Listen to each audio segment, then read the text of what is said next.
con todo lo que están acá.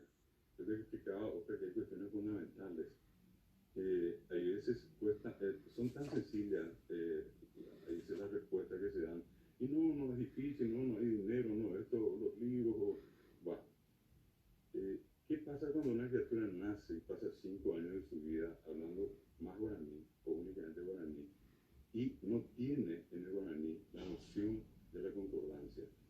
¿Cómo decimos guaraní? Lindo. Pona. ¿Cómo se dice lindo en castellano aparte de lindo? Lindo, linda, lindos, lindas. En guaraní es pona. No hay otra forma. Entonces la pobre criatura pasa al castellano, no se aplica una metodología, nadie le dice a Mitaí, cuñáramos a PTI, linda, cuñáramos a Jetá, lindas, cuimba éramos a PTI, lindo, a cuimba éramos a Jetá, lindos. Esa metodología no existe.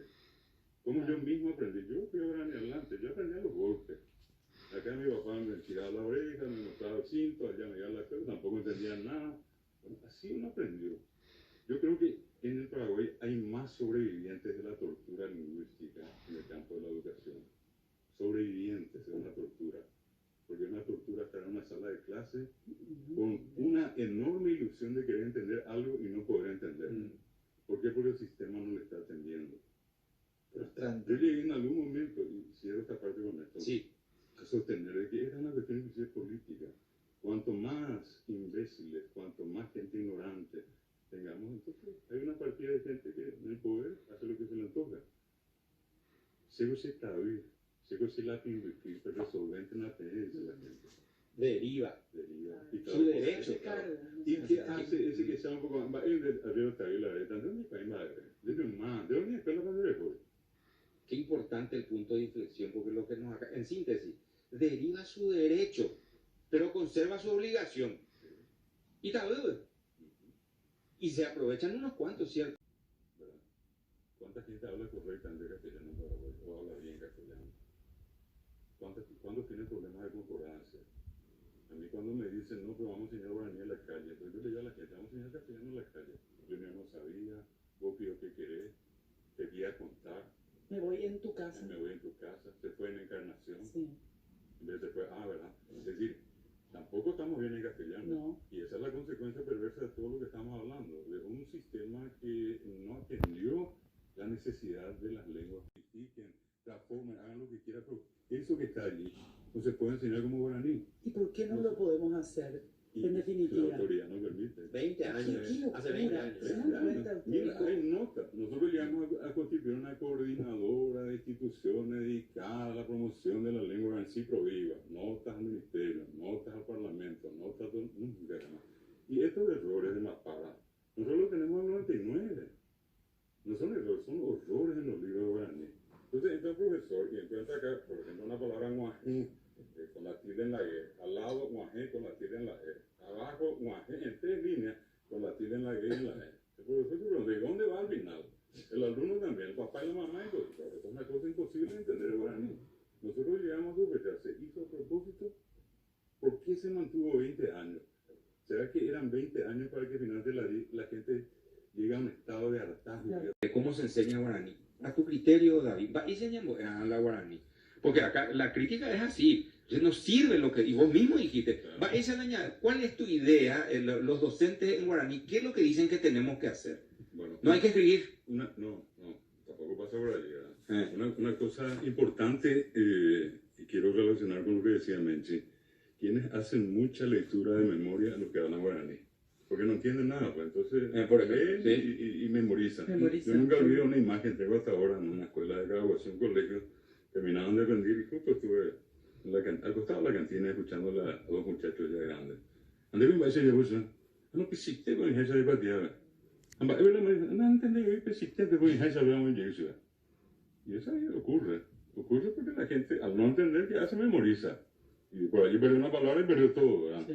Entonces, si vamos a ir a lo que estábamos mencionando, hay formas, y yo decía hace rato, lúdicas, juegos, que se pueden utilizar perfectamente. Hay canciones, hay poesía, hay caso Niombeú, obras de teatro, muchísimas tenemos. Tenemos cine guaraní, En YouTube uno puede entrar cualquier cantidad de materiales didácticos. Humor en guaraní en YouTube hay Sí, muchísimo, tenemos parodias, mucho. sí. Claro, y lo que nosotros requerimos son, digamos, esos elementos que motiven, que estimulen. Y le vas a dar gramática, ¿cierto? Le vas a enseñar a escribir, necesariamente le vas a mostrar el vocabulario, el abecedario, y le vas a buscar un mecanismo más sencillo. Partí hace rato yo del ejemplo de a este mitad que habla guaraní, decirle, explicarle cómo se produce la concordancia en castellano. Él te dice el señora, porque nadie le dijo, si yo hago eso, pero para eso el que está en la clase tiene que conocer guaraní. No es lo mismo que como probablemente mucha gente, yo hablo, a mí me gusta, a mí Claro, me pero encanta. sos profesor de guaraní. Claro, La verdad que que- conozca una base de la lengua, que básicamente en este caso pueda entender ciertas cuestiones vitales que tiene y en base a eso desarrollar. Y te vuelvo a repetir, podemos usar ese tipo de métodos y la otra manera, no complicar mucho el programa con contenidos de gramática ya superior. Es decir, a veces entramos mucho en morfología, en sintaxis, y al final, ¿de qué le sirve eso a un estudiante? ¿O vas a ir a la esquina a pedir 1 kilo de complemento directo y 1 litro de oración subordinada? No vas a hacer eso. Lo que necesitas es hablar, y usar mucho la conjugación. Te ayuda muchísimo a aprender. Vos decís, se aguata, pona, va ahí. Se becaraí, llevate y carapé. Dale. A Caruguazú. Mira, invité, bebé. No, digo, profe, pero ustedes tienen, para cerrarnos la televisión, se nos está yendo la hora, tengo un minutito para la televisión, nosotros vamos a continuar en radio, pero digo, ustedes tienen, o sea, las academias, los ateneos de guaraní, tienen un proyecto para decirle al ministerio, acá está. Implementemos esto y no lo que se está haciendo. Desde 1999 hemos acercado nuestra propuesta. Desde 1999 nadie nos dio pelota. Así nomás. Qué vergüenza. Qué Juan, qué qué vergüenza. pérdida de tiempo. No, todo eso.